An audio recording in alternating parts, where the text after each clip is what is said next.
కే గోడపల్లిలో జరిగిన అగ్ని ప్రమాదంలో పెంకుటిల్లు పూర్తిగా దగ్ధమైంది. సోమలి భాస్కర్ రావు గ్యాస్ లీక్ అయి ఒక్కసారిగా మంటలు చెలరేగాయి. ఇంట్లో వారంతా భయంతో బయటకు పరుగులు తీశారు. వారి కళ్ల ముందే చూస్తుండగా భారీ మంటలు చెలరేగి ఇల్లు మొత్తం అగ్నికి ఆహుతైంది. ఈ ప్రమాదంలో 30,000 నగదు, 60 బస్తాలు పైబడి ధాన్యం, విలువైన సామాగ్రి, భూమి పట్టాలు, స్టడీ సర్టిఫికెట్లు కాలి బూడిదయ్యాయి. పాడేరు ఫైర్ ఇంజిన్ మంటలను అదుపు చేసింది. ఏఐటీయూసీ జిల్లా కో కన్వీనర్ అమర్ బాధితులను పరామర్శించారు.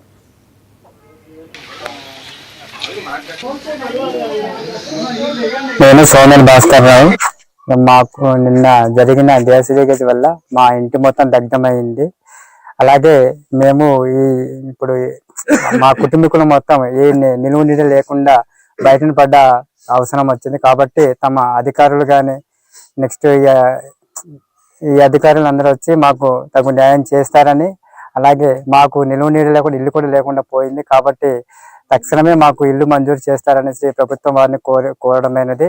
అదేవిధంగా మేము చదువుకునే చదువులకి మా ఆవిడ గారు మాకు గాను ఆ సర్టిఫికేట్ కూడా పోయింది, అది కూడా ఇప్పిస్తారని, అలాగే మా పాప బర్త్ సర్టిఫికేట్ కూడా ఇప్పిస్తారని కోరడమైనది.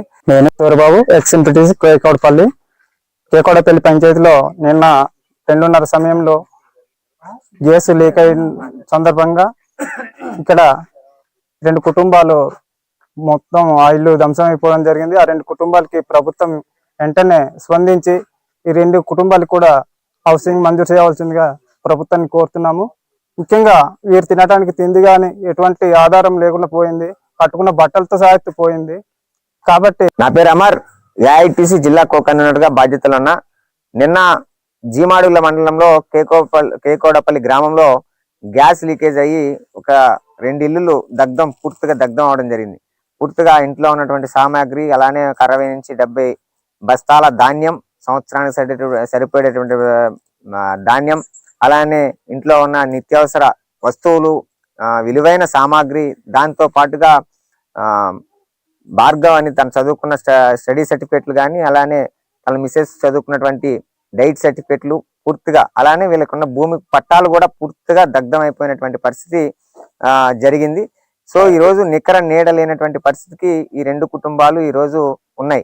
దీని మీద అధికారులు అయితే నిన్న ఏదో తూతూ మంత్రంగా వచ్చి ఏదో కాగితాల మీద రాసుకొని వెళ్ళిపోవడం కాకుండా, వీళ్ళకి తక్షణమే న్యాయం జరిగే పద్ధతిలో ఈ ఇంటి నిర్మాణానికి సహజంగా 7-8 లక్షల రూపాయలు కన్స్ట్రక్షన్ వాల్యూ ఉంటుంది. సంబంధించి వాళ్ళకి ఒక్కొక్కరికి 4 లక్షల రూపాయలు గృహ నిర్మాణానికి రాష్ట్ర ప్రభుత్వం కేటాయిస్తానంది. కాబట్టి తక్షణమే వీళ్ళ నిర్మాణానికి, ఇళ్ల స్థానం నిర్మాణానికి చెరుకొక 5 లక్షల రూపాయల చొప్పున 2 ఇళ్లకి గాను 10 లక్షల రూపాయలు ఇల్లు నిర్మించడానికి కేటాయించాలని రాష్ట్ర ప్రభుత్వాన్ని కోరుతా ఉన్నాం. అలానే వీళ్ళకి జీవనోపాధి అయినటువంటి ఆ భూమి పట్టాలు కూడా పోయినాయి. కాబట్టి రెవెన్యూ డిపార్ట్మెంట్ వెంటనే స్పందించి వాళ్ళకి భూమి పట్టాలు మళ్ళీ మంజూరు చేయాలని చెప్పి కోరుతా ఉన్నాం. నా పేరు అమర్,